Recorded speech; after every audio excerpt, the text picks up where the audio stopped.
हाल ही में अंजना कश्यप ने कहा कि यूट्यूब स्टार टीचर जिन्हें कुछ नहीं आता वो अपनी दुकान चला रहे हैं। उन्होंने कोचिंग माफिया के मुद्दों पर भी बात की है। वहीं बहुत सारे टीचर्स का रिएक्शन आता है। खान सर खुद रिप्लाई करते हैं। खान सर एक और दावा कर रहे हैं कि उनके इंस्टीट्यूट से 12,000 बच्चों का सिलेक्शन बिहार पुलिस में हुआ है। आज 12,000 से ज्यादा बच्चों का रिजल्ट हुआ है। वहीं एक और दूसरा इंस्टीट्यूट कह रहा है कि उनके यहाँ से भी 10,000 बच्चों का सिलेक्शन बिहार पुलिस में हो रहा है। बल्कि बिहार पुलिस में सिर्फ 19,838 ही सीटें हैं और इन दो इंस्टीट्यूट्स की माने तो 22,000 बच्चों का सिलेक्शन होना चाहिए। तो ये कैसे पॉसिबल है?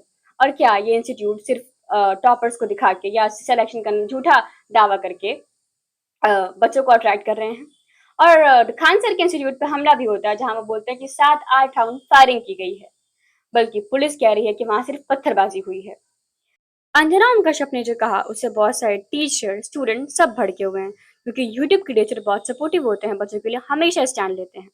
लेकिन अभी सामने आ रहा है कि नीट पेपर लीक में कुछ कोचिंग इंस्टीट्यूट्स का भी हाथ है। इनमें भी सीधा सीधा कोचिंग सेंटर का कनेक्शन निकला है। एक है डॉक्टर मनोज शिरोरे, दूसरे है तेजस शाह और तीसरे हैं मनीषा संजय हवलदार। इनमें तेजस शाह पुणे के कोचिंग इंस्टीट्यूट में फिजिक्स के टीचर्स थे, जबकि मनीषा संजय हवलदार पुणे के एक सरकारी स्कूल में नौकरी करती थी।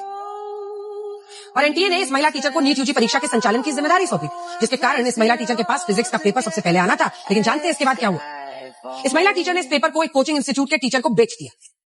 खरीदने वाला कौन? कोचिंग इंस्टीट्यूट का टीचर। और इसीलिए हम लगातार आज तक पर कोचिंग माफिया के खिलाफ अपनी आवाज बुलंद कर रहे हैं, क्योंकि कोचिंग सेंटर्स के जरिए इन लीक किए गए पेपर्स को बेचा और खरीदा जाता है। जानते हैं इसने क्या किया? उसने फोन करके इस कोचिंग इंस्टीट्यूट के टीचर को सारे सवाल लिखवाए और बाद में कोचिंग इंस्टीट्यूट के इस टीचर ने यही सवाल नोट करके लीक कर दिए।